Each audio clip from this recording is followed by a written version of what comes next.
अस्सलाम वालेकुम। GHN news HD के साथ मैं हूँ सादिया बतूल। शामिल करते हैं अब तक की अहम खबरें।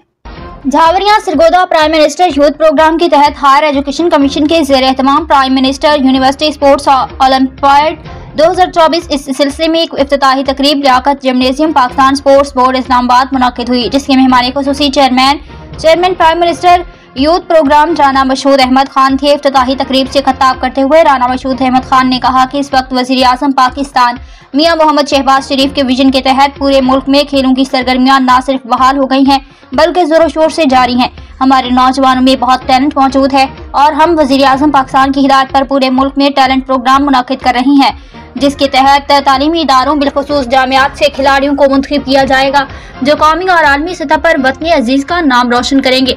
राना मशहूद अहमद खान ने कहा कि पूरे मुल्क से 78 यूनिवर्सिटियों का prime minister university sports olympiad में शिरकत करना हम सब के लिए एक एजाज की बात है। चेयरमैन हायर एजुकेशन कमीशन ने कहा कि यूनिवर्सिटी स्पोर्ट्स ओलंपियाड का इनेकाद करना एक मुश्किल मरहला था, लेकिन तमाम यूनिवर्सिटियों के सरबराहान बिलखुसूस यूनिवर्सिटी ऑफ सरगोदा के वाइस चांसलर प्रोफेसर डॉक्टर कैसर अब्बास ने इस सिलसिले में हमारे साथ भरपूर ताउन किया और डायरेक्टर स्पोर्ट्स डॉक्टर माहर अहमद हरल की काविशों को भी सराहा। रिपोर्ट जफर अब्बास, तहसील रिपोर्टर शाहपुर, झावरिया।